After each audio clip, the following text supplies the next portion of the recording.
to the Workforce Connections podcast, where we discuss workforce development in Southern Nevada. Here's your host. Hi, and welcome to the WC podcast. Today, we have a very special guest. She is a member of the Workforce Connections Board, but also my dear friend. With us, we have the president and CEO of the Vegas Chamber, Mary Beth Sewald. Mary Beth, thank you and welcome. Thank you, Jaime. It's a thrill to be here.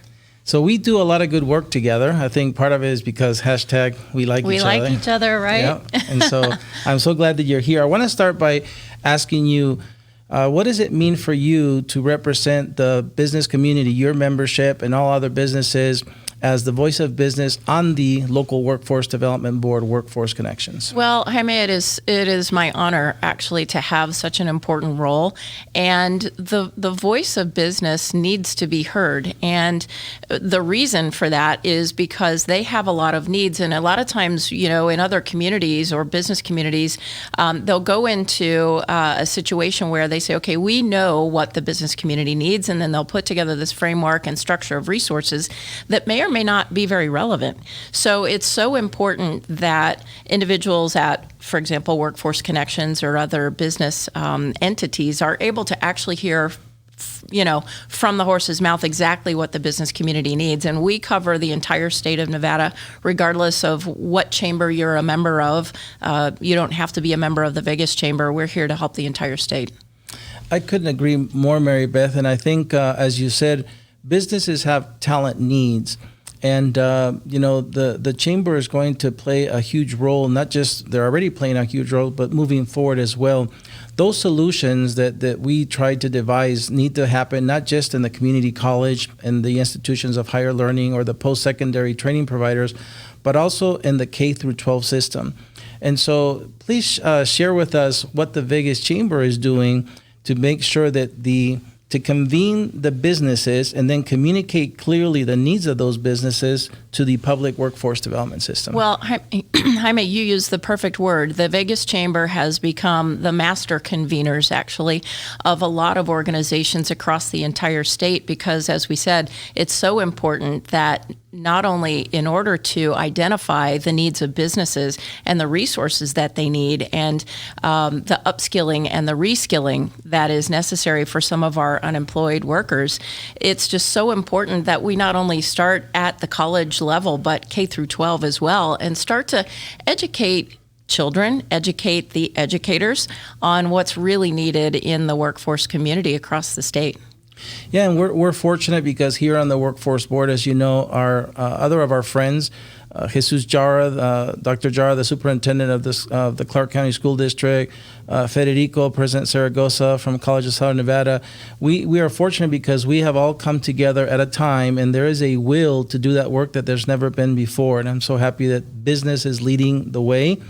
Another thing that's unique about the Vegas Chamber is that now it hosts the very first of its kind, if you will, across the nation, a one-stop center for employers inside the Vegas Chamber.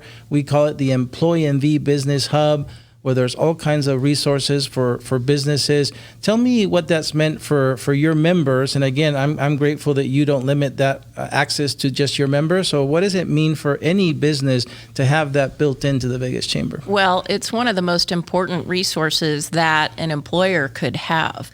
And it's been so gratifying to be able to work with you and the other board members at Workforce Connections to be the first in the nation as a chamber to house an employee NV business hub, and we're able to connect our employers directly to the resources they need, and in some cases they're resources they didn't even know they needed. So we're educating them on so many things that are now, for the first time ever, at their fingertips. And I think it's great, Mary Beth, that a member of yours could go into the Vegas Chamber, and the Chamber does such a great job at advocating for them in Carson City and in Washington, D.C. for all of their policy needs.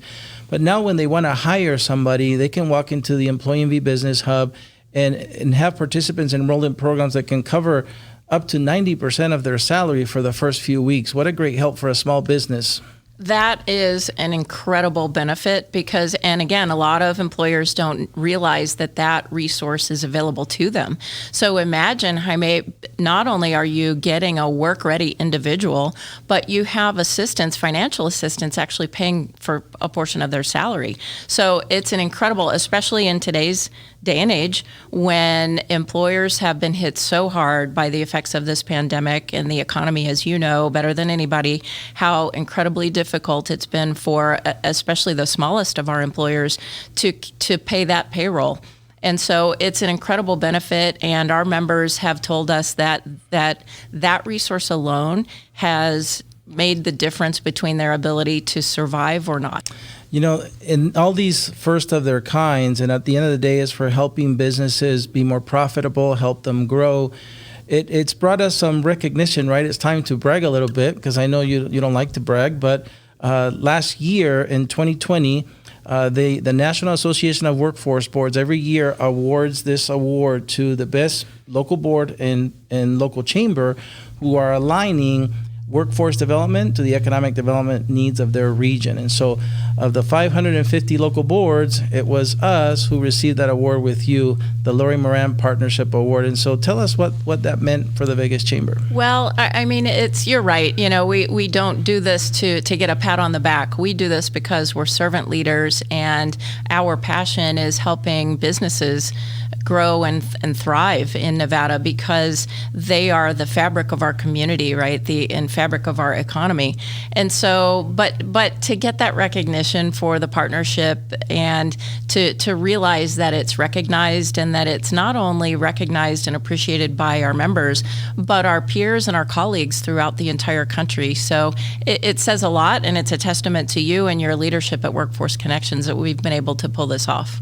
Well, we're happy to be partners with the Vegas Chamber. You've been the greatest of partners. And speaking about partnership, now there is an annual partnership that you have with the LVGEA, the Las Vegas Global Economic Alliance, and it's called the DC Fly-In. And so I know I have my tickets already. Lots of us do here in the community. Tell us a little bit more about why this event is important. It's been going on for years. Why it's become something that you do together with the LVGA, and where can those listening find out more and even register like we are to be a part of this important event? Well, thank you for asking, Jaime. At the Vegas Chamber, cultivating growth and prosperity is our purpose. And as part of that, we advocate on behalf of the business community and employers and employees. And a large part of that advocacy effort happens in Washington, D.C. And so every year we are fortunate enough to take, this year it's going to be the largest ever delegation, about 140, 150 people from Nevada flying out to Washington, D.C., and we'll be meeting with think tanks. You know, the Nevada delegation is always absolutely wonderful to meet with our folks in Washington, D.C. And this year, as you said, we're again partnering with the Las Vegas Global Economic Alliance, and we feel like that is just one more way that the Vegas Chamber can be the tip of the spear in really amplifying our voice and using that megaphone that is so important for so many Nevadans to be heard in Washington, D.C., because there are so many issues that are discussed at the federal level that affect us right here at home. So it's important that we have a unified voice and that we all go together and that we're on the same page. And I've noticed that the level of access you provide in these events is unprecedented, right? How many regions can say they get to meet with their U.S. senators and their U.S. congressmen and women in a time like today? I think we're fortunate here in Nevada that we still very much feel like a small state, and really we're becoming a big state. We have pro sports now here, and so it's been great. I'd like you to maybe share some final thoughts, say goodbye to our audience before we close this segment. Well, just again, Jaime, I think that it's just been so gratifying to partner with you and Workforce Connections and to serve on the Workforce Connections board. We've been able, the two of us have also partnered together in other programs like the Blueprint 2.0 with the LVGEA. And so I think it really is, it goes back to what you started the podcast with, we like each other. And that it makes it so much more fun to be able to have these partnerships and to really move the needle on behalf of our businesses. That's right. And we are about to, in the next couple of weeks, you and I are going to sit down with our partners at the LVGA to update the blueprint. It will become Workforce Blueprint 3.0 based on the most recent comprehensive economic development strategy that they approved a couple of weeks ago. So, Mary Beth, we can't thank you enough for being here with us this morning for the podcast. Thank you. And like you said, let's keep doing great work because Hashtag we like each other.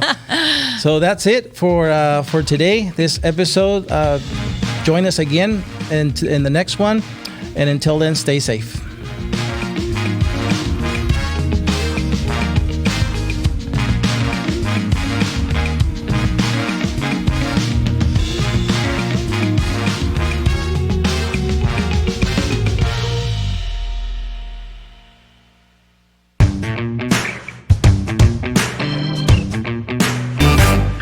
Okay, so Mary Beth, thank you for staying over to participate in our boldness segment called Against the Wall.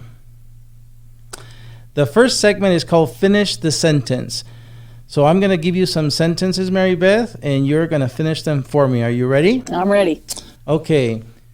Some of Mary Beth's hobbies and interests are Riding horses, riding motorcycles, and playing piano. Mary Beth's perfect weekend is A day on the beach. the best part of living in Southern Nevada is Everything. The people. happiness is. Ice cream. If Mary Beth could rewind time, she would. Pass. Doing the WC podcast was Fun. great. So we're going to move on to the second segment of Against the Wall called Your Favorites. So remember, these are going to be all of your favorite in these different categories. I'm going to start with, are you ready? Yes. I'm going to start. Your favorite food. Ice cream. Your favorite movie. Gosh. Pass. Your favorite Broadway play. Hamilton. Your favorite book. I have so many. Your favorite sport to watch. Football. Your favorite football team. The Be Las careful. Vegas Raiders. Yes. Mark Badin will be happy. I know, right? Your favorite hockey team. The VGK. Yes. Your favorite musical artist or group. Again, I have so many. Give us one. Give us one. My favorite. Or two, three. My favorite musical group. Well, I love country music. I like Garth Brooks. Oh, yes. We were just at a concert together. Yeah. And this one I think I know the answer to. Your favorite place to vacation. The beach. Yes. All right. And here goes our last segment. And it goes like this. These are some tough choices. This is the name of the segment. Tough choices. Pool or the ocean? The ocean. Dog or cat? Dog. Mystery novel or romance movie? Mystery novel. Breakfast or brunch? Brunch. Travel by car or travel by plane? Plane. Working from home or in the office? Working from home. Actions or words? Actions. Justice or grace? Grace.